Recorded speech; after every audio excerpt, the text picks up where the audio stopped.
This is Will. This is Alex. Welcome back to another episode of They Mostly Come Out of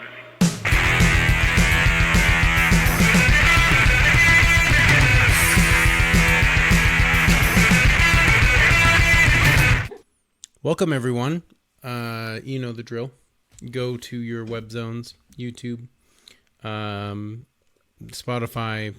Apple Music, all that good stuff. Wherever you get your podcasts, we're on it. You can also follow us on Instagram at They Mostly Come Out at Night. Or if there's any Or places Team Cone. where... Sorry, at Team Cone. Or if there's any places where you'd like to hear the podcast, please let us know. Yeah, I mean, drop us a And, line on any of our... We're on pretty much all the socials. We'll get there. Drop us a line. Add a suggestion if you want. We do one every 5 episodes, all that good stuff. Also, tune in this Sunday. We are not doing an episode, but we are doing something special for you guys. We are going to try to also do an episode on the following Tuesday. Yes. Just because we love you. Well, we want to continue it. We want to do movie reviews for you guys too. Because we love you guys. Yes. This Sunday, we are doing a live stream. It's coming. It's almost here. Okay.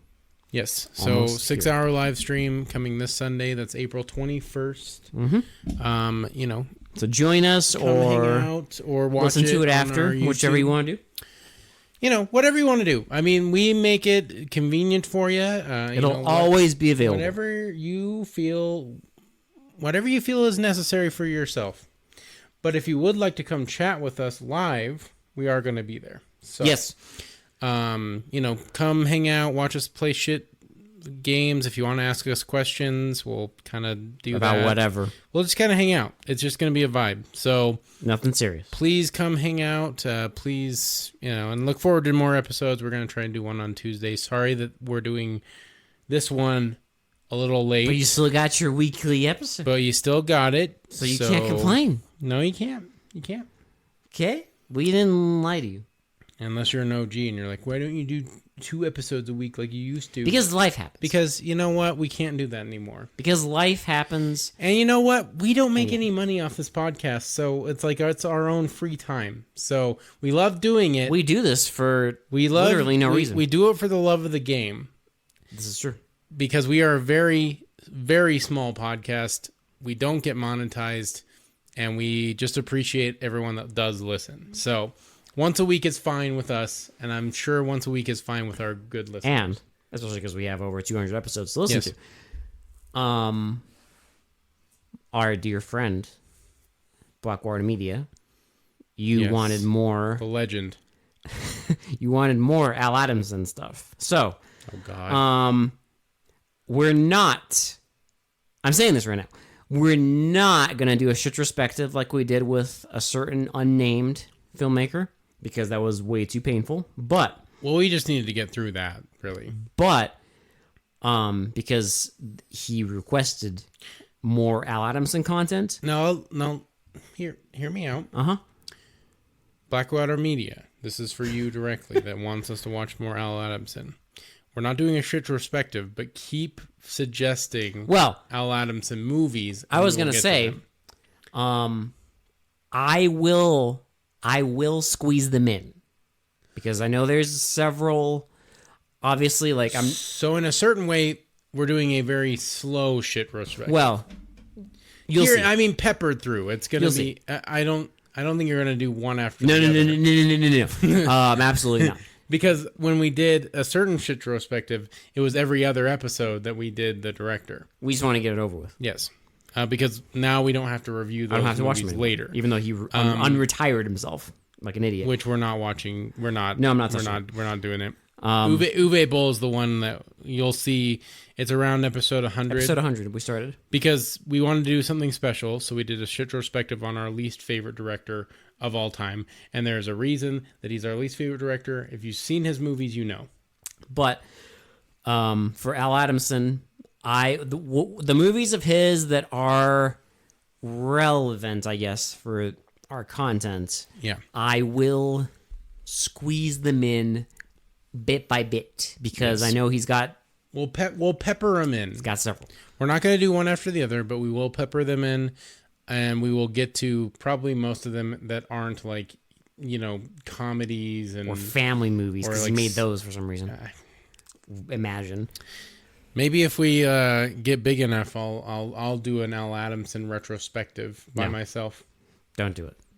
No one needs that. Only if we get monetized. Not even Al Adamson. Only if we get monetized. I'll do it. I'll make that promise. If we get enough followers, so share this. If we get enough followers, I will personally do a retrospective on Al Adamson. That includes his family movies. I will do that. So you'll do like a 10-hour. Yeah. Have fun. I'll do a watch along if you want to. Now that's again. You want to get alcohol poisoning. This is if we get monetized. I'm not doing it for free. Don't make that promise. It's dangerous. Already did. It's already out there, dude. We don't script these, and I've already said it. It's already on our digital footprint. It's out there. That's it. Rest in peace. And I think that's enough of the business. Yeah. Please join us this Sunday, though, and we will be doing an episode shortly after that, too, so that we can get back on that Tuesday onto the train of just reviewing movies. On lovely films like this. Let's get to 1987 with a bang, with a clatter, with a unemotional cop. We One Way Out. Boy, howdy. There was multiple ways out, but we kept going. In 1987, there's a little movie. There's a few little movies, actually, that we referenced. There's many movies, but there's a little movie. You might have heard of it. 1987, called Lethal Weapon. No, I never heard of it. No, it's not...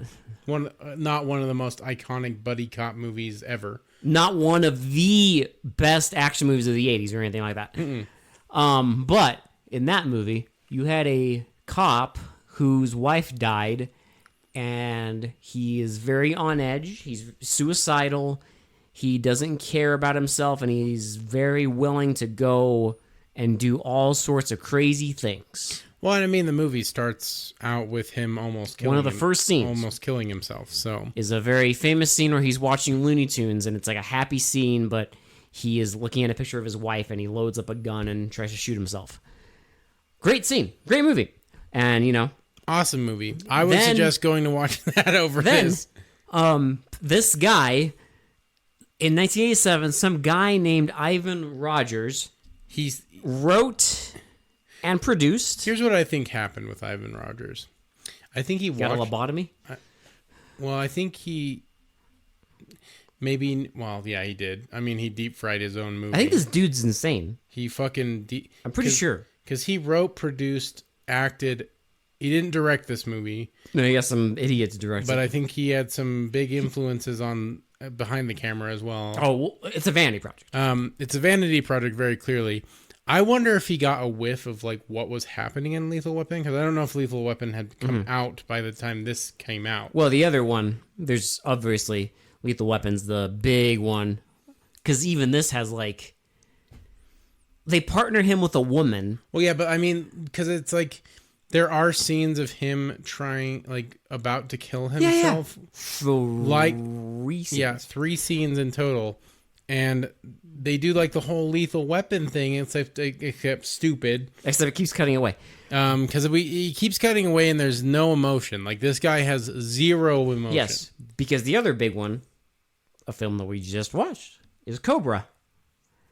Because he's, he is the crazy cop that doesn't care, and he bends the rules, and his captain's always bitching him out, and blah bitty blah blah blah. Well, he doesn't care so much that he has literally zero emotion. Now, I promise you watch all hour and 23 minute of this movie, there is 0 emotion from this man. There's very little going on.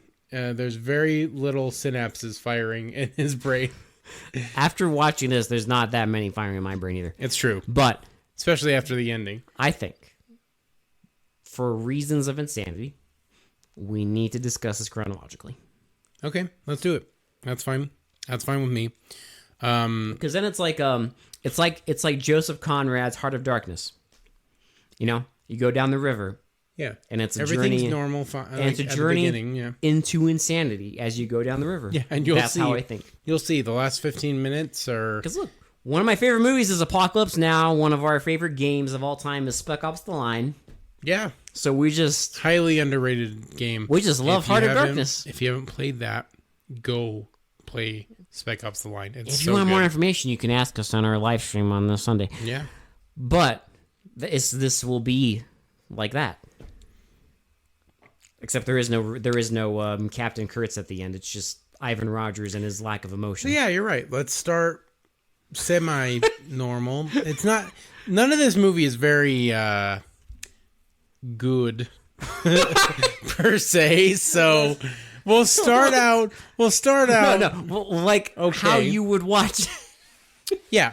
So let's just get into it. Let's just tear off the Band-Aid and come with us on this journey to insanity. Because so it starts off with him, and we're doing this off the cuff. Like we didn't take any notes. This is off the cuff. But it starts off. It's one of his suicide attempts. But it starts off with him like washing dishes. Remember? Well, yeah, and it's just a straight up like 2-minute ass shot. Well, it starts with like it shows like a picture of his wife. Okay, well, yeah. So there's establishing shots, obviously, and then it like pans, and it's him. But you get the clear impression that no one on this fucking set knew how to frame their fucking like camera. Bold. I also love when he turns Bold. What are you talking about? Bold. It's experimental. I love when he turns on the radio. Nothing is in frame. That's experimental. Nothing in this entire movie is in frame. It's experimental. It's on purpose because it shows that our protagonist's mind is cracked. And I guarantee when anything's in frame, I will say this right now. An accident? It is purely an accident. By chance. It's just by chance that the character just happened to be in frame for like 2 seconds. Yeah. Also, I love. Okay, so yeah, he turns on the radio and his messages. But my favorite thing is I don't care about the messages. Fuck the messages. They're unimportant. But the most important thing is when he turns on the radio, immediately the announcer's like crime and crime drugs. is up. Crime and drugs are up 50%, and it's like. So it keeps showing his wife. It shows his ass shot. What's another movie we watched that started with crime statistics? Like Cobra. Well, and there's like a billion movies that fucking start with like crime and like fucking like drug Yeah, but lords. what movie started literally Cobra, with crime statistics? Yeah, Cobra, yeah. Again, original filmmaking. And then he loads dishes while we get shots of his ass. And then we get another shot on the opposite side of the room of his wife. And then he loads one bullet. Oh no, we get a shot of a liquor bottle. It's Dewar's White Label. It's a Scotch. Good job remembering that, you fucking wino. Well, I mean, people don't know. It's kind of my job. We'll get there one day. But this is true. However, so I know brands. But yeah, it's right there. And I mean, they must not have gotten in trouble for using it. But he, pours a glass. Yes. And then he sits down with a pistol. He loads one bullet into the chamber. Points it at his head. And it cuts away. It cuts to him at a firing range with a bunch of other cops. So he's training. He's unflinching. He doesn't react. He hits all of his marks or whatever. And then it says, one way, like it starts the credits. And for some reason, it shows one way out twice. One time it's like a neon store sign, and then the other time it's not. Sure, whatever. Then there is a scene in a strip club. Yeah, a very long, awkward scene. You'll notice, again... Do not use the word awkward ever again. You'll notice... Because if you use the word... If you start using the word awkward... Can I use the word linger? No. Do not use the word linger or awkward now, because if you start using it now, it will live on through the whole episode. Okay, let's just say they sit with this strip club for quite a while. No. Will, they You're not sit with everything. Well, that's what I'm trying to say, but like you keep saying I can't say words. No, just set this expectation. Every time people talk in this movie, there's like, it's like they're using a fucking Pony Express or something. It's like they just say like, "Hello, how are you?" It's like a carrier pigeon could fucking give information faster than these guys. every fucking scene. Well, especially scenes with our main guy. Oh no, he with him barely talks. He gets the extra silent privilege because with him it's like Because he's a tortured soul. it's like hello, shot of him staring, shot of person who said hello. What's weird? My favorite part, and I know this is jumping forward a little bit. There are certain scenes where they will literally be talking to him, and they ask him a question, and he does not answer at all, and they just continue the The conversation. lack of answer says it all. Okay. Well, but like they literally continue the conversation like he had answered them. Yes, They just literally just go on. the silence is the answer. Apparently, because we have a tortured. Now, if you like to connect with your main characters in movies, Good luck. good luck connecting with this You're not guy. going to do it. You're not going to. He stonewalls everyone. This is the least. So again, lingers. Sorry, my bad. I didn't mean to use the word linger. We get a long and extended scene in the strip club Glacially paced. of him going up to an informant. Would you say that our main actor is charismatically challenged? Because I would. I don't even know if he knew the meaning of charisma in the entire movie. Well, it's just like, because you think about like, Cobra. Like Cobra is like, Well, think of like anti-Riz. Like he's like the least cool person you'll ever meet. well, it's like all those like bad cops, right? They're always like kind of the strong, silent types. And it's like, okay, well, what happens when you take that and you give it to an idiot? Well, it's like they turned the dial to 10. They just like Yeah. were just like, okay, he's gonna not say anything, Literally no emotion. and be fucking unemotional, and just like basically they turn it to robot level. Yeah. He's going to be uncool for the whole thing. Just cold, calculated. Well, not really Not even calculated because calculated. he's dumb. He makes dumb decisions the entire fucking movie. Dude, everything just stumbles in his lap. Anyway, we're getting kind of sidetracked. So, strip club. So guy starts dancing around and he gives the money to the fucking stripper, and then he goes back and sits down, and this lasts like fucking 2 minutes. Our dude Walks in, sits next to him and is like, give me information. And he's like, well, I need insurance. and then some guy walks into the bar And starts staring at him. and starts staring at him, and the guy gets up. And he gets spooked. Like, And he- visibly. So our informant, the guy who wants insurance, gets spooked, leaves the bar, right? Then our cop gets up, follows him out. leaves The the whole bar. time they keep cutting to the stripper who's looking like, what the fuck, confused. So yeah, cop gets up, leaves the bar. Then the guy that's staring at them Staring problem. gets off the bar, walks out of the. We have to see Yes, every every one of them. single one of them leave the bar on their own accord, That's how the movie operates. Then because we can't just cut to them outside. no, they're outside, and he's like, he's like following the informant, and informant's like, that guy in there, he's gonna kill me. He's gonna kill me. So they go around the corner, and The dude follows them, and he shoots at them. yes, and we get a very just incoherent fight scene. Oh no! He shoots at them, and they run away, 'Cause and the then guy- he walks around a corner, and then our fucking one way out is pointing a gun at them. And then there's a drive-by. Yeah, so like they drive by, and then they shoot the informant. And then they drive away, and they And- ram into a parked car. And again, I know I've said this before, but you'll notice that our main dude cannot get harmed by bullets at all. It's an action movie. Well, I know, but like it's a little. Out of the Mount Everest of complaints for this movie. I'm sorry, that is at the bottom. I know, but I'm just saying, like, if you think that he's going to get harmed that way in the movie, just don't. In most action movies, how like your hero will usually get like some blood on their face. That's what I mean. Like it never happens. It never happens. Because he is perfect. He has the most impervious plot armor of any main character ever. Perfect.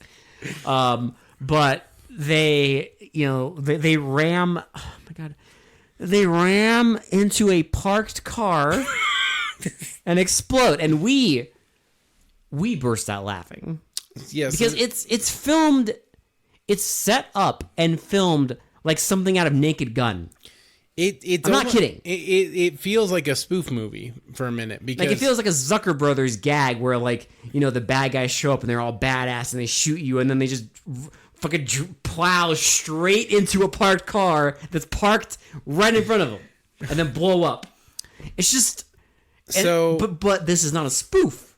No, listen. You said this before we started recording. This is the kind of movie that our podcast was made for because it feels like pure insanity. It feels like a spoof, right? The entire movie feels like a Naked Gun movie, but they are playing it so earnestly. There's no jokes. They are literally trying so fucking hard to make this look so cool failing at every level. Well, it's better because this is a vanity project, so that it's full. Well, don't worry, passion project. Because basically, the next scene is we start with the tropes. Because he's at the captain. He's at the police office, and he's getting reprimanded for ruining the operation. Because the informant dies because he got shot. Well, but they had an undercover, and it was the stripper. That's why she was acting so weird. And watching them all leave the bar. Well, you get one of your tropes that they just throw out the window right away because she's there and the captain's like, you fucked up, how dare you, you're a bad cop, blah, blah, blah. You have a partner. You have to get along with your partner because we've all seen these movies. Yeah, but they get along almost immediately. There's no fucking point. There's there's no awkwardness between them at all. Any other movie, it's like you get the, I hate to be a broken record, but like Lethal Weapon, you have like the fucking, Danny Glover's character is the family man, and he just wants to be done with this, and then Mel Gibson's character is a fucking lunatic, and you get both of them, and they butt heads. Like that's a good chunk of the movie. Well, it's like opposites attract, right? Where it's like that's the whole conflict between the two characters you're supposed to have.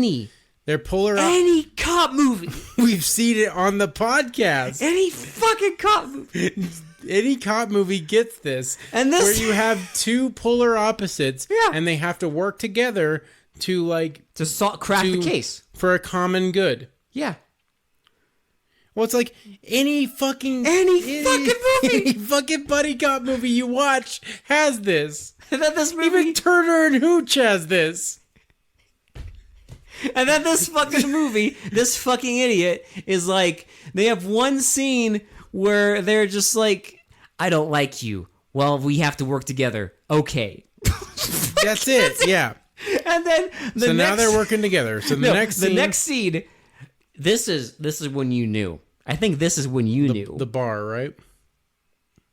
The outdoor cafe. Right. Yeah. This is when you knew. So they're talking and they're like, okay, you need to say what do you know so far, basically. And she answers, I know this. And then he just stands up without no prompting, no nothing. He doesn't say a single fucking word to her. He stands up and just walks. And I'm like, what's happening? Well, There's a dude with a fucking book and a woman. And he's like, walk away. He's like, he tells the woman to walk away. Bitches leave. Give me the book. And then the guy's like, you got a warrant? Give me the book. Okay. This is our dude. Give me the book. Takes the book. And he opens it up. And there's a little baggie. There's a little baggie. He tastes it. It's drugs. He just stares at the guy. He's like, just have it. Tell me something. Go to the warehouse at the corner of Lincoln and 2nd. End. Literally. That's it. And then they go to the warehouse. So then he tells them, follow the music. Yeah. Okay? And then you see two fucking uncles. I'm not kidding. I want to set the scene for you. It is entirely empty warehouse. Entirely empty. Huge. There, Massive. It's huge warehouse. And in the middle. There is one tiny little small insignificant desk with two guys. With two guys listening to deathcore. And like bags of drugs and money. Sure. And a Coca-Cola bottle for some reason. I don't. Well, because like in any other movie, you have like this big operation, right? And this is just two schlubby dudes fucking. Or it's like, you know, you have like, okay, if you just have two guys, it would just be like two dudes in like a small apartment or something. Not a giant warehouse. Why would they rent out a giant warehouse with deathcore? Like one table. You probably hear it like across the fucking street. One fucking table of cocaine. You say table. I just want you to know it's like one of those tiny little fucking like. It's like one of those folding like card tables. Yeah. It's like this tiny little thing. Yeah. Two people barely fit on it. So our fucking dude and his new partner burst in. And they bust down the door. They're holding shotguns, and they're like, okay, like, you know, drop it, and then like, no, fuck you, you drop it. And then it cuts to them, the drug people. Well, one of them grabs the woman. Well, no, okay, so I want to set this up too because we have one guy sitting down with a shotgun, like pointing it at them, and the two are like pointing their guns, and all of a sudden. For no reason, they cut back to our detectives, and they're pointing their guns the wrong way. Well, no, they keep cutting, like, they keep showing, like, shots from different angles, but it just looks, it's called the 180 rule, and, you know, movies usually don't want to break it, but this movie just said, fuck you. This movie has no boundaries. So they break it multiple times, but they're, like, pointing the guns in one direction, they keep cutting the angle, and they're clearly not in the same shot, not in the same position. I think you're giving them far too much credit that they even knew what the fucking 180 rule was. I don't think they knew what anything was because at some point when they're doing this, we see a little girl wander into the warehouse and they turn around to look at her and she's holding like a toy gun or something and they look at her. When she makes a noise and runs away. And then while they look at her, one of the guys gets up and grabs the woman. And then he's like looking at one of the guys who's sitting down.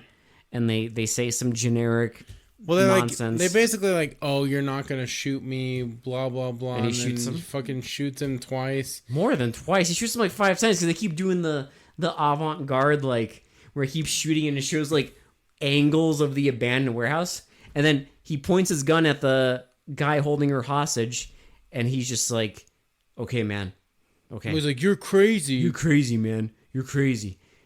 And then... Because they really try really hard to set up that this guy is fucking... He's a loony, you know? Well, at some point... He's crazy. It might be after this scene. He's hardened.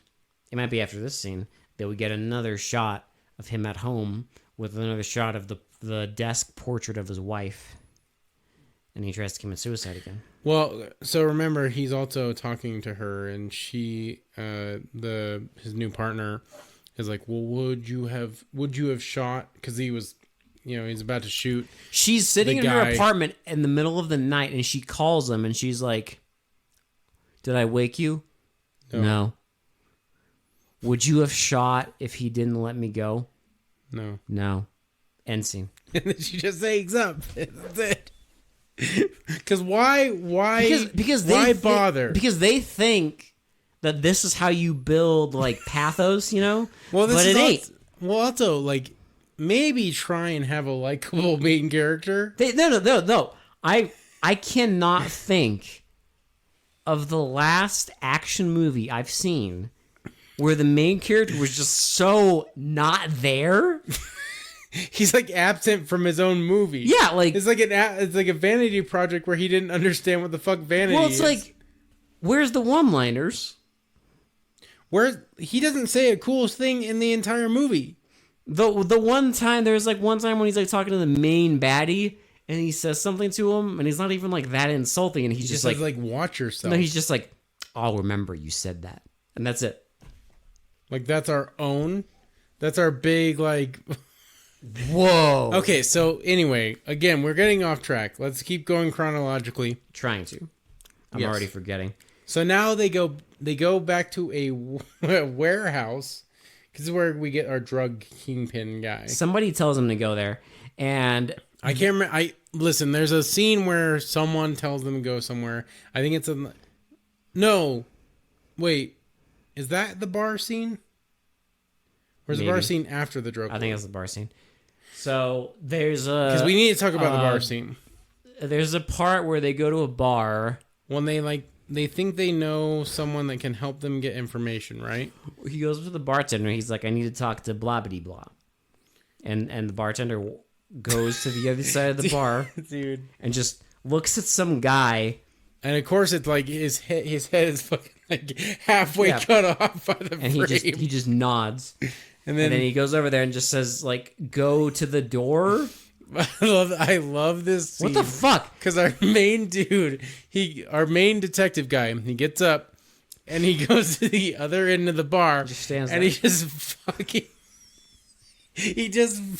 stands there. Why He he stands just there? awkwardly stands there while like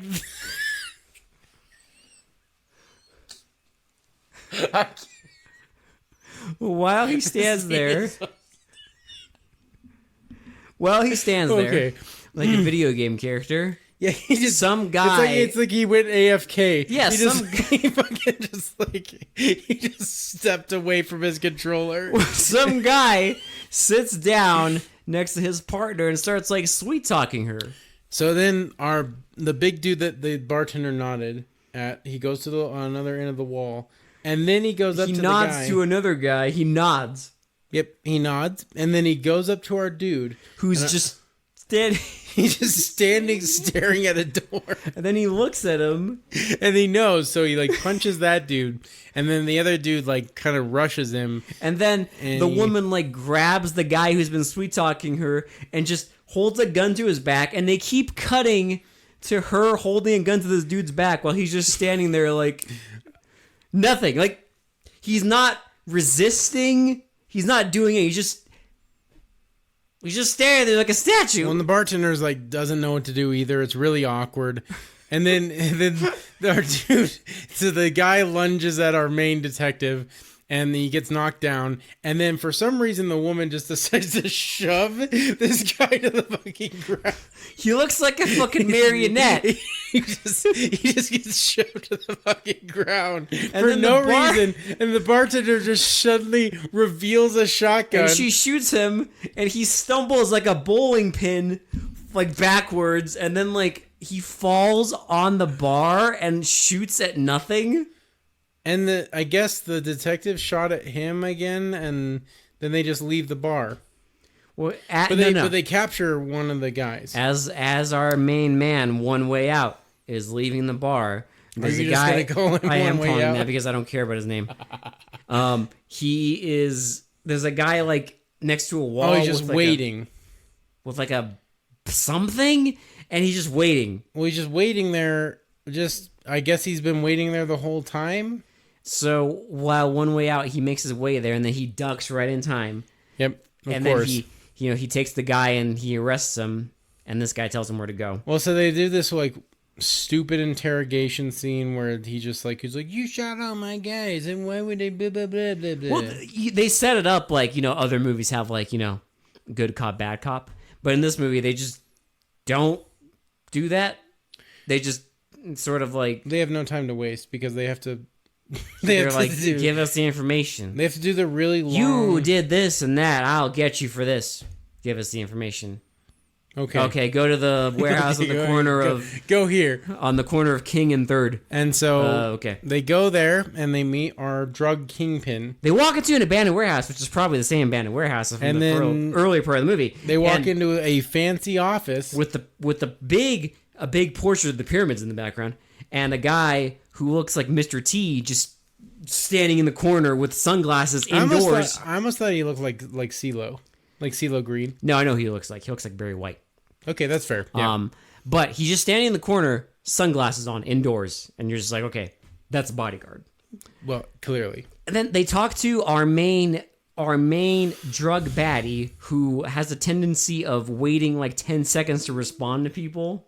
Well, it's like our One Way Out guy. He just literally like waits I get forever it. to fucking respond. It's a movie about the duality of man. Yeah, if you wait long enough to... Because our good guy waits an eternity to respond to people, and so does our bad guy. Yeah. Okay? It's like Highlander. They can only be one man who responds after an eternity. So, like, what are you doing? You ain't got nothing on What's me. he like? What are you doing? Lights cigarette, takes puff, lets out smoke. You have nothing. Like, the whole scene is just them, like, threatening him with, like, we're gonna get you. But it's like it's like any one of these scenes would be like maybe like a minute long in other. Well, it's also movies. like, would you even need this fucking scene? This is like They have nothing. It's snail's pace. Yeah. Because nothing happens. They literally have nothing to go on. They just threaten him. He tells his bodyguard to show them out, and then our dude punches the bodyguard a couple times, and then they leave. I love the Okay, whatever. So then they leave, and then is this the where One Way Out gets ambushed by the fucking Sure. guys in the car? Yeah, he. 'Cause I don't know if there's any other scenes. The one thing I'll between say is that there's a point when his partner is talking to the cop, and she's like, "Why is he so hardcore?" Basically. Well, and the boss is like, well, his wife was raped and murdered, and And then at some point before this, we also got a quick scene that came out of completely nowhere, and I fucking called it, where it's a POV shot of some dude, and he like walks into a shower, yeah, and you see some woman getting out of the shower, and it just looks like a fucking shoe commercial, because just shots of his shoes like stomping along the floor, and he like chases her into the bedroom, and then she screams, and then you see like a straight razor, yeah. and it like slices, and it's covered in blood, and it just, that scene goes away. Well, because right after that, it shows him like attempting to kill himself again, which it immediately cuts away from. But see, you thought the more interesting thing. You're like, oh, is this going to be like a slasher / bust the drug lord movie? Wrong. It's because I was like, it's a fucking flashback. I was grasping on anything And to you're be like, more interesting. how does our character have a flashback of something he didn't see? And my answer to you is, it's not for him, it's for the fucking idiots in the audience, like me. That's who it's for. But again, how could he be thinking of it if he didn't see it happen? Because he is One Way Out. He saw the aftermath. He didn't see what happened. That goes fucking nowhere. But they just threw that in to fuck with you. Yeah, for flavor. Flavor, yeah. For like bland flavor. But yeah, the flavor. captain tells her like, he busted this big drug operation, and then right after he busted it, someone raped and murdered his wife. That's why he's crazy. He's a crazy cop. Whatever. Well, so he's just driving. There's a scene where he's just driving, and some white car comes up, and it's just a guy holding a fucking shotgun out the window, and they awkwardly pull up to his car and then back off, and then it shows the same scene again, and then they show a scene where they finally pull up next to the fucking One Way Out and fire, and of course, no bullets hit him. Nothing happens. It's a scatter shot from point blank nothing range. actually happens. And nothing happens. He just parks his car. He pulls into an alleyway. They park on the street. They walk into the alleyway. They look around. They shoot at his trunk. It keeps showing a shot of like a manhole cover. They shoot at a door. The scene goes on for like 3 minutes. Yeah. And nothing.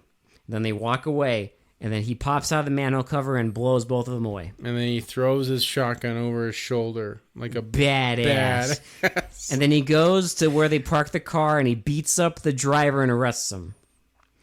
And then there's a scene. This broke you. This broke you. Dude, because they... You know why it broke me? Because I don't think I've seen something this ridiculous for a very long time. I don't know if you will. And then we saw the ending. So the guy who spilled the beans from the bar, they release him from jail. So we see They put him in a fake police van. Well, fake as far as the move. It's a real police van in the movie. Let's talk about, before we get to this, let's talk about the random scene where the main bad guy just pulls up to some guy on the street with a liquor bottle and confronts him about, like, spilling the beans on something. Well, there's also that awkward scene where there's just some fat dude, like, bending over a box. Don't talk about that. And the fucking drug lord just opens the box and the scene ends. Don't talk about that. That scene... There's scenes that, like, make zero fucking sense. Jesus wept. And I think they're trying to, like, show his, like, his operations, but it's just like it doesn't go anywhere. They think they're doing something, but no. They like confront this guy on the street, like, you know, like about spilling the beans or something, and then they drive away. And after they drive away, the guy just looks at nothing and just says, like, "What do I know?" Yeah, there's two scenes where they respond after the scene has already been ended. And then after that, there's a part where they find his body in an alleyway, and there's a bunch of cops, and they're all wearing civilian clothes. And, like, touching this dead body without, like, gloves or anything. They're just fucking twisting his arm around and fucking, like, just, like, rustling the body. But they have the police tape, Will. What else do you need? You know what? So you can do whatever you want. You can do whatever you want after you put the police tape on. My suspension of disbelief was totally activated. Now, remember that guy because there was a random scene where they go back to confront the drug guy, and they're like, "We found a body in the river, and we know that it was your drugs." But that wasn't in the river. But here's the thing. We don't ever fucking see them finding a body in a river. Don't even mention that. They just conveniently go to him with this information. They didn't have the fucking budget or care or fucking human decency to have a scene in the movie of them finding a body in the river, okay? Okay. Didn't have it. All that aside, let's get to my favorite scene. So, they release Barman from prison. So we put him in a fake police van. We get a scene of an alleyway, and there's like 6 dudes breakdancing. Well, they're not really breakdancing. They're like popping and locking. Yeah, like they have like a boom box with hip hop, and it just shows this, and we're like, okay. Well, it's like the entire street is empty except for these 6 dudes. Yeah, there's nothing there. Just fucking just dancing, and then our police cruiser comes down. Our fake police van pulls down this street, and they immediately like go right in front of him and start dancing in front of the car. Now I want to preface this. Was the entire scene, there is 5 dudes. Oh, really? So okay, there's 6 dudes total. While the sixth dude is doing his thing, the other 5 dudes, I shit you not, are literally just dancing in front of this fucking police vehicle. As he's just like, what's going on? So, yeah, he's like, what's going on? They're just fucking, they just keep dancing. Like, they fucking can't be bothered. Like, there's no fucking van there. And our 6th dude goes to the side and he shoots the cop. Mind you, they continue dancing. They still dance. They literally do not break for 1 second. He goes in and he steals a key from the cop. So he steals a key. He unlocks the door. And then you see the bar guy. And he's like, what's going on? And then the guy shoots him. And then we get another scene of them just dancing in front of the fucking van.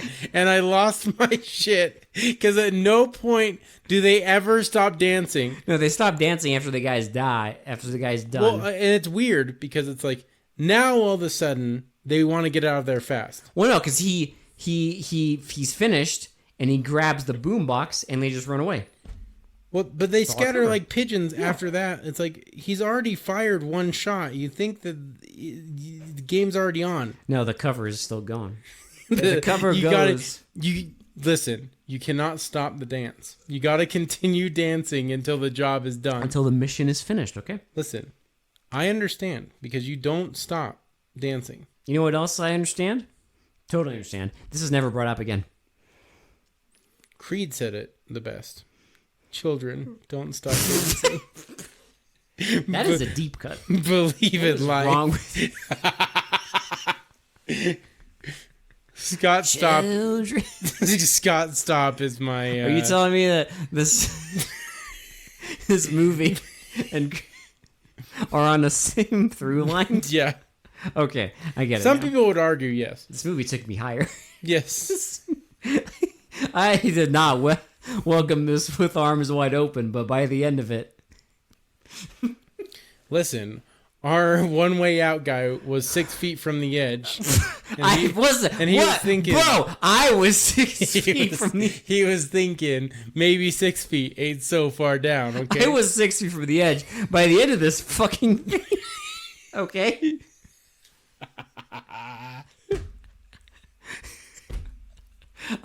This movie put me in my own prison.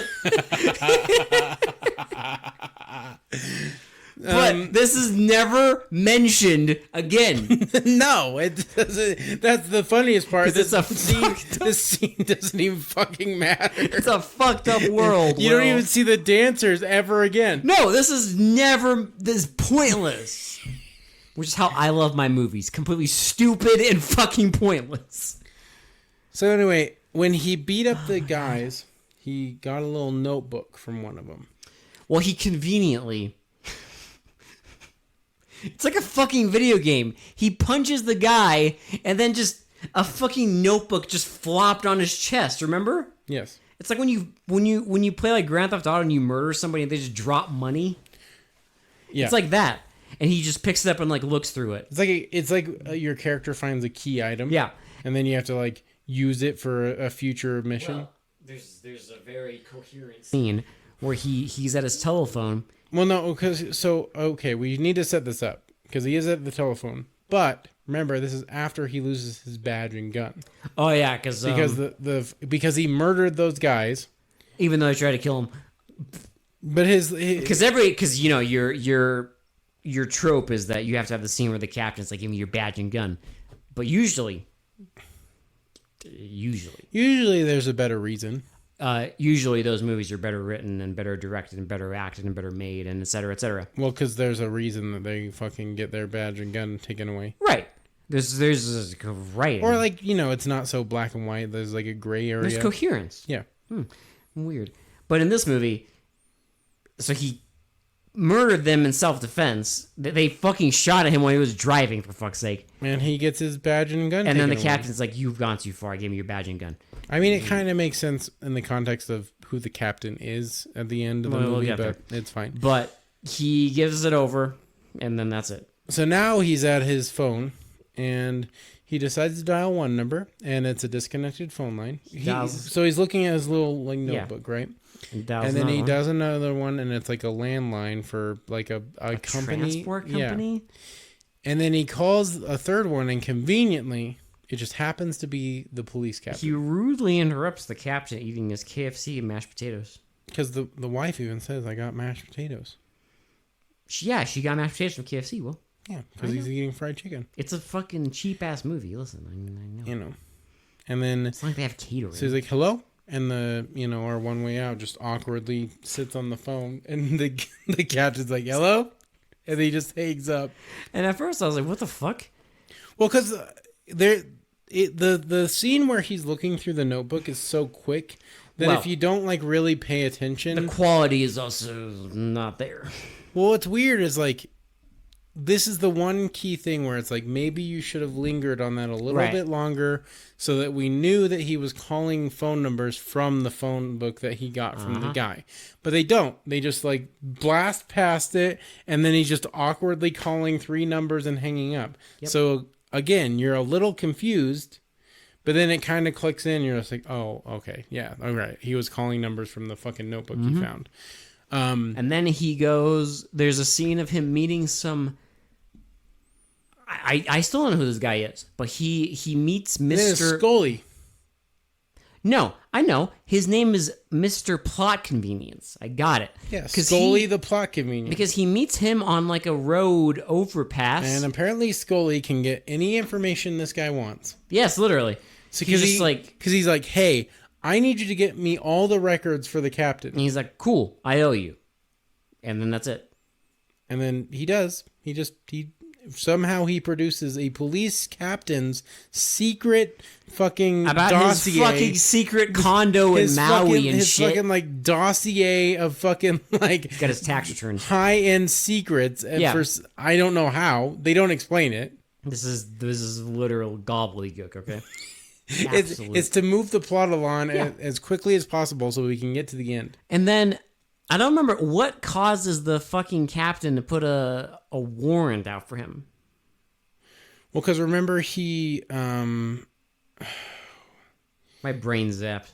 He goes after someone. Yeah. And I think he goes to the restaurant where the drug lord is, right?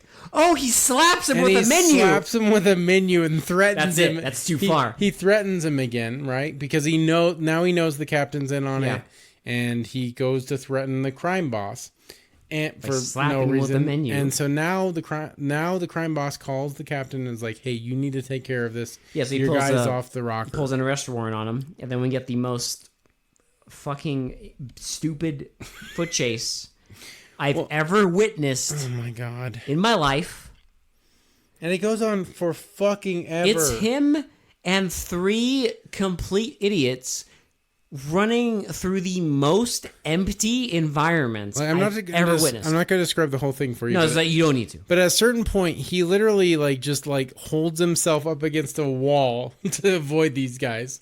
No. You need to preface that because they run through this whole alleyway. They can't see him. They cannot see him.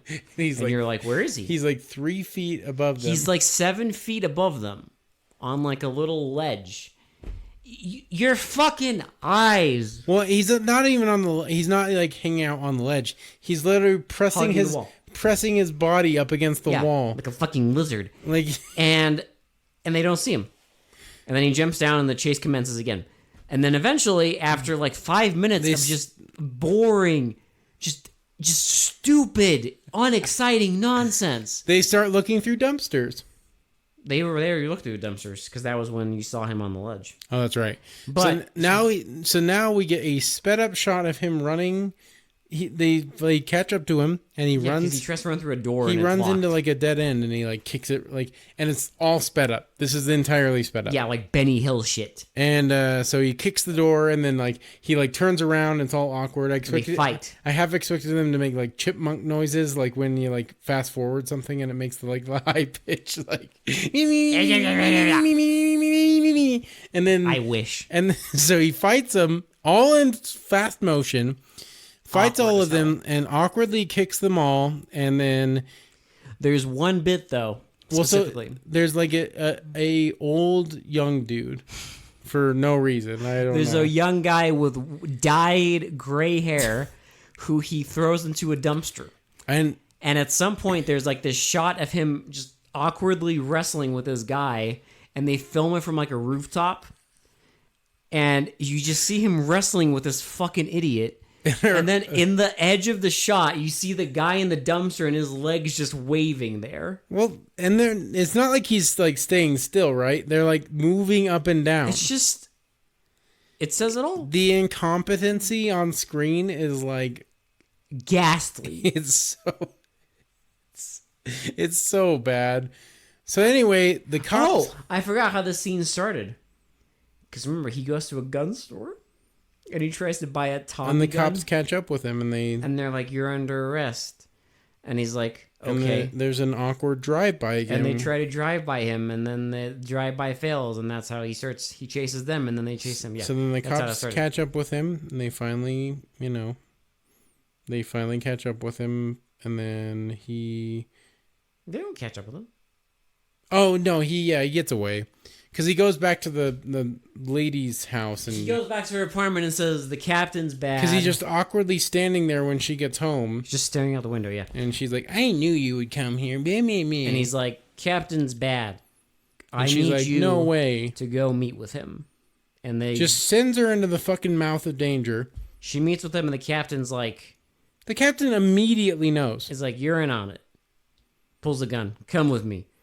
Kidnaps her, takes her to the fucking... He takes her to the abandoned warehouse where they threaten her with a dull chainsaw. Not even a dull chainsaw. They take the chain off, and they do... Again, cardinal sin number 1,000,000 in this fucking movie. You know how, like, in other movies, they have, like, a close-up... Like, they'll have, like, a chainsaw for close-ups that has the chain on it, so it looks all, like, gnarly and, like... crazy, and they're about to cut into her. Has to be believable. And then from far away, you can take the chain off because you can't really see the chainsaw, right? Nope. This one, fuck it. They just take the chain off and fucking do a close-up of the chainsaw with no fucking chain. Nothing. But, you know, she's like, okay, whatever. I'll tell.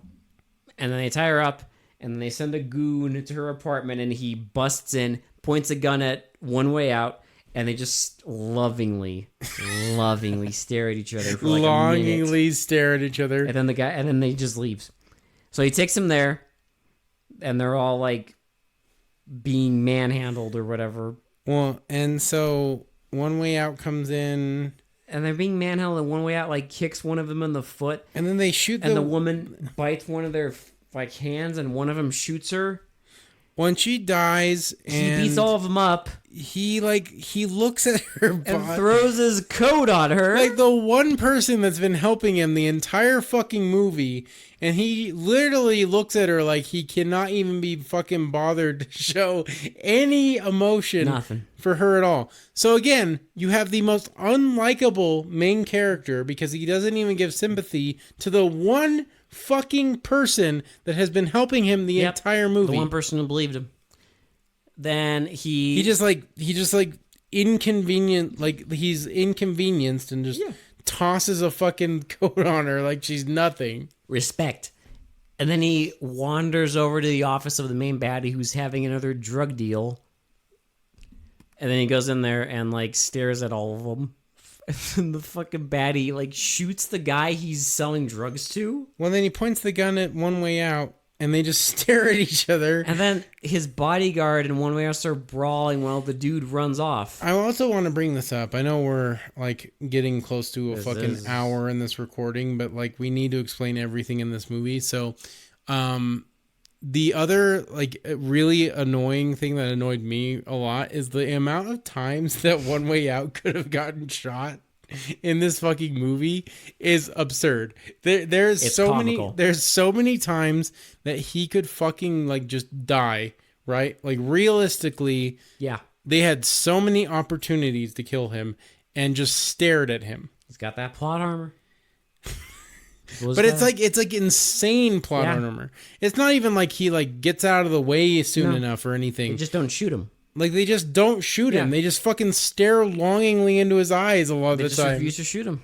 He's just putting them to sleep. So he fights the fucking bodyguard. He like chokes him. He eventually chokes him out, and then the drug lord's like having trouble starting his car. God. Here we go. This is the last like 15 minutes of the movie. I thought it's been a while since I've experienced true insanity. Like I'll be legitimate. I don't think I've ever fucking seen this level of fluffing and incompetent filmmaking. No, the level of absolute fucking like audacity on display here. Well, the fact that they like literally dragged this out as long as humanly possible, so that, like you're just at the peak of annoyance by the time it finally ends. More like the peak of insanity, because you're just like, wait, they're doing this. So. Okay. So he goes there. So first we get in the most incoherent like parking lot, like almost he shoots at him, and we just have shots of like him firing a gun. Firing a gun. We get shots like of like the guy's wheel. We get shots of like a dark fucking parking lot, and the dude just rolling away constantly. And then eventually he like gets on top of the car, like Death Proof, like he's like holding onto the hood. If you think this is going to be anything like Death Proof... It's not. I'm just saying honey. the position is like Death Proof.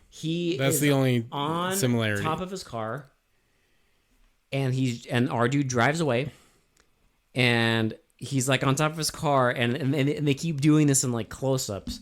They show the guy's face, and because they want you to believe. They really want you to believe. And it's just our guy like squinting a little bit and just like pretending. While they shine a flashlight on him. I've never seen this level of like, hey, we're going to use a still car with a moving background, right? No, I don't remember the last time I saw this level of like just bold fucking stupidity. Movies from like the 30s did that better. Yeah. No, like, at the very least, any other movie would have like at least something. Well, right? Well, they'd also cut away so you didn't just think it was a stationary fucking car that they're rocking back and forth while a background is moving. Yes, a fake fucking background. A fake background is very apparent because they show it full fucking on screen for longer than you should probably linger on this shit. There's like the closest thing you get to reality is they have like these awkward POV shots of the car just like speeding down a fucking freeway. I also love how like it's literally just a car driving at normal speed. Yeah, but they speed up. They sped up. Yeah, but at some point, because there's also like certain points where it will come up to like a sign, right? And it's like showing it like zooming in on the sign. To it, yeah. But it doesn't show the car crashing through the fucking sign or anything. It just cuts to him back on the top of the car. My favorite bit, though, is there's a bit where he goes into like a parking garage. Okay, so our guy, One Way Out, gets knocked onto the top of the car at this point, and they're in a parking garage. He's like laying on his back on top of this car. Now, how is he holding on? I have no fucking idea. It doesn't matter.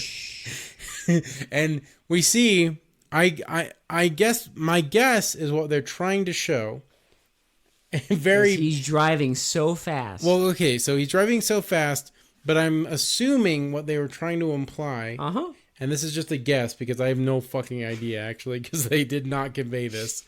Is the ceiling is really low? Oh no, Will. Because he was like trying to like avoid like the lights. Well, the only shit?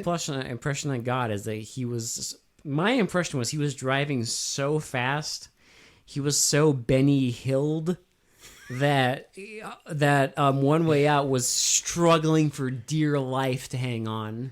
That could have been it too. I don't know, but it looked like the fucking scene in Spies Like Us where they do the astronaut training and they're just blasting wind at their face because he's just like laying there on the car and he's got like his best O face. Well, yeah, and that's the thing. That's the thing too. He doesn't look like he's struggling. It more looks like he's like in fucking like the rapture of like climaxing. Yeah, he's fucking coming, and then they just keep. They show this POV shot of this car driving in a fucking circle, like the same shot over and over and over and over and over, and the whole time. And I think at this point, my brain was just like, I cannot believe this is. They're doing this. At this point, I was like, when is this scene going to fucking end? Never. Because it literally goes on for like 15 minutes. So they leave the parking garage and they're on the freeway. And again, sped up Benny Hill chipmunk shit. And then it shows our guy. He's now, again, hanging on to the car. And it shows his hands. And he's like, and they're like making you, they're trying to make you believe that he can't hold on. Well, he's like letting go, right? So our guy... Our main bad dude takes the gun. Well, he has a gun, right? That he's unloaded. And he takes it. While driving high speed on the freeway. You see him meticulously. He just like slowly loads. Meticulously loads it. Yeah, like completely still, too. One bullet at He's not even fucking moving the steering wheel. Nope. He just fucking is a still shot of him loading the fucking revolver. And again, since One Way Out has the most incredible plot armor ever, he dodges every shot.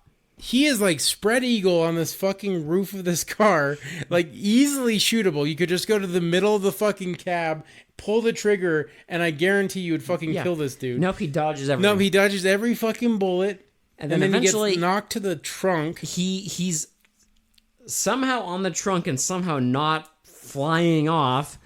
But he's like punching the fucking glass. Like then, it's some superhero shit. and then the fucking guy turns around and shoots it, and of course busts the glass open, and then One Way Out just knocks the glass out. knocks all of it out. And he gets in the back of the seat, and he like awkwardly stares at our guy's gun. Well, it's empty. And the guy tries to unload it, but it's empty. And then as he's looking behind him, he doesn't see the barrier coming up. And so he crashes into the barrier. There's no fucking, like, the front of the car doesn't get damaged. You don't see anything. Well, like, even the airbag doesn't deploy No, or you anything. just, the only reason you know it's damaged is because of fucking sound effects. Because One Way Out flies out of the front. And, like, rolls on the ground. And then our dude is in there, and then he's like, you see him like, it's so incoherent because he just like, you see like an awkward close up of a door. He's like trying to get out of the car, right? No, you see like avant-garde close-ups of like door leather, and then like our dude just like fucking tapping it, and I'm just like, okay. And then the car explodes. And then One Way Out is walking away, and he awkwardly keeps looking behind him back at the fire. And then, oh my god! And then you show us fucking apartment again. And then he's loading up the gun again. Oh my god. And he loads it up, points it at his head, and then he points it away, and then shoots, and then movie end. Bro. Fuck. Bro. Okay. This is dumb. This is some stupid, deeply fucking stupid This shit. is some incredible garbage. Like, well, and that's the thing. The amount of effort that went into something this fucking stupid. well, it's not even effort. It's like the absolute audacity. I know. The audacity to try and pass this off as like a legitimate action movie. Listen. The fact that they thought they were fucking cooking with all these scenes. That ending, the ending with him on the top of the car, everything about that was so incoherent and so, it was like a, well, and like it was like a 5-year-old wrote like it. drawn out as fuck. Like there's no reason it should have been that fucking long. No, it was like something a 5-year-old would come up with. It's just, well, it's like it's like a 5-year-old playing with a car and just keeps circling it over and over again. And they put like a little action figure on top of it. Like, it's just, that ending melted my brain. Like, and again, we're doing a fucking third suicide scene at the end of the movie, and then he turns away. Third one? Okay. After cutting away for twice, and then literally showing him like putting the gun away and firing. What significance is that supposed to hold? That he doesn't want to die anymore? I don't know. Why would he still fire the fucking gun? No, I don't know. Why did they... He just fires the gun in his apartment and is like, okay. Because this movie's we don't see him get back on the force. We don't see... Because this movie's made by stupid people. Yeah. Like nothing... There's no conclusion to any character because everyone fucking dies except for our main dude. Except for our guy, yeah. And he just doesn't fucking care.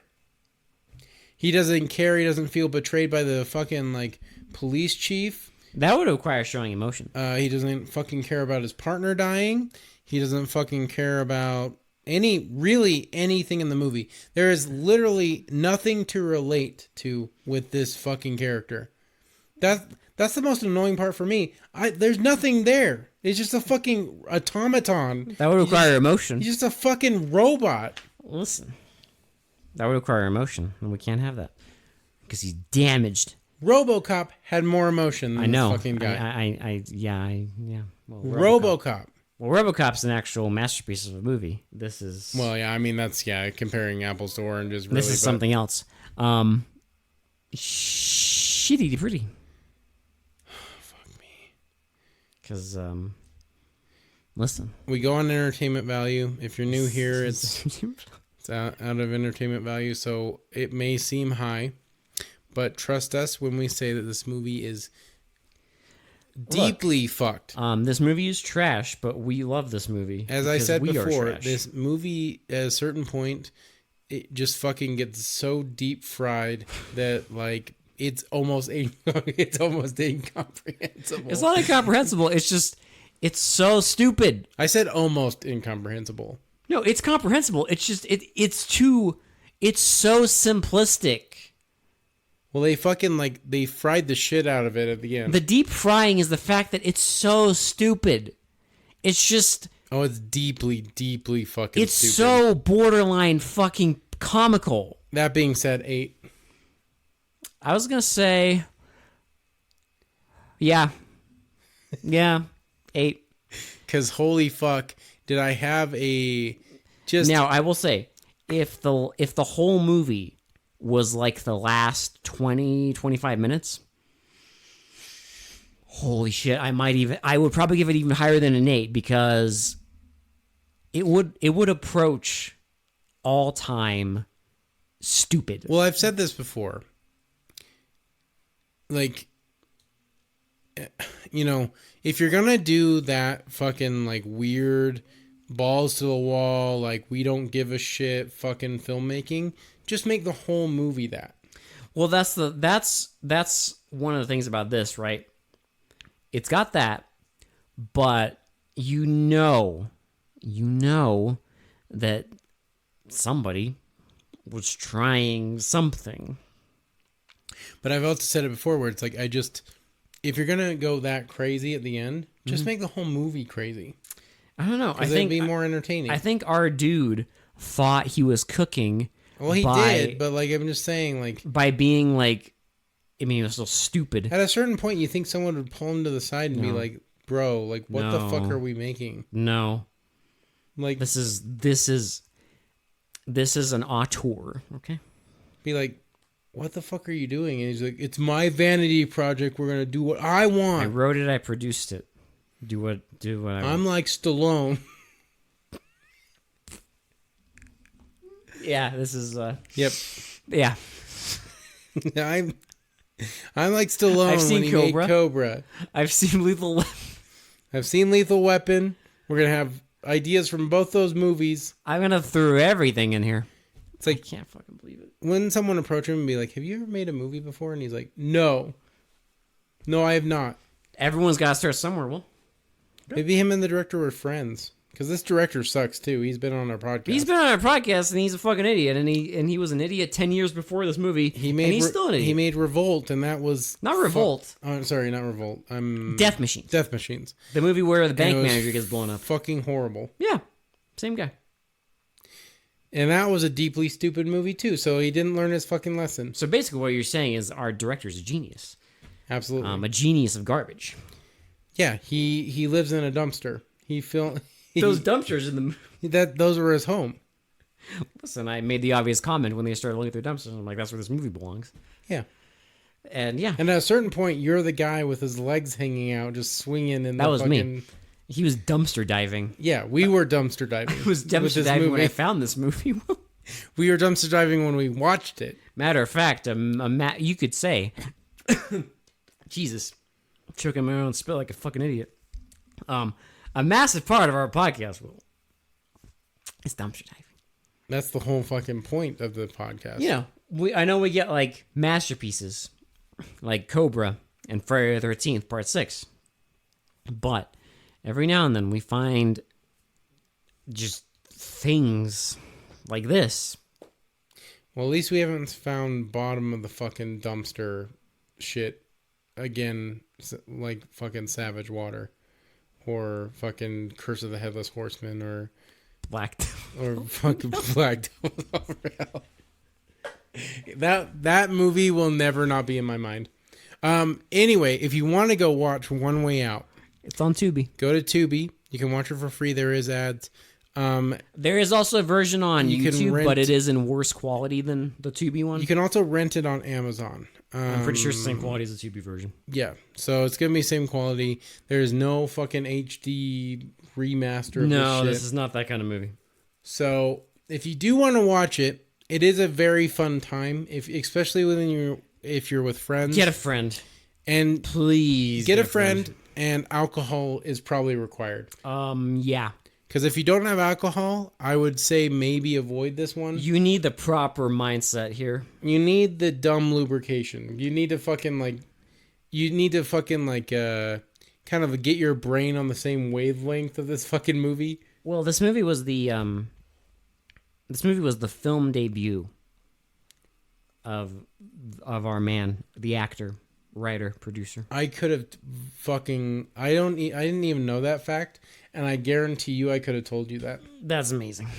I love that. The competency on display, about right? Yeah. Incompetency, but the competency you see from him just screams that he has never Amateur? fucking made a movie in his entire fucking life. You know I love that. He probably didn't even go to like any Are you sort of freaking kidding me? no education on fucking like. Get the fuck out of here! There's no film school He here. didn't even fucking study the way of No. like how to fucking write a script. The way. How to fucking, He studied the way of not acting. He just saw Lethal Weapon and Cobra and was like, I want to do that. I have enough money that I can pay a director to direct my vanity project. Genius. I love that. Let's get a fucking like a bunch of people behind it and make the stupidest shit we've ever seen in our entire lives. Yeah, and 30 plus years later, two guys will watch it and lose their minds. Yeah, but I would suggest this movie if you want something just so fucking deeply stupid and fried and just dumb. You have to see it. Just sit back, enjoy it, and have some friends with you when you do it. Yeah. I think that's it. That's it. That's all I have to say. That's it. Be there this Sunday. Be there this Sunday. We're playing fucking 6 hours of games, or if we last that long. Start around noon. Come hang out. Mountain Standard Time. We'll talk about all the shit. Whatever you want to talk about. Yep, and Whatever we want to talk about. Whatever. We'll play bad games, or we'll probably have audio issues. We'll probably have fucking stream breaks. It's fine. We'll get through it like we always do. Okay? We will struggle through like usual. We'll get through it. So be patient with us, but also come hang out. And if you don't, watch it later. It'll be on YouTube forever. So anyway, thank you so much for listening. We appreciate all of you. For They Mostly Come Out at Night. This has been Will. This has been Alex. And we will see you one way out. One way out.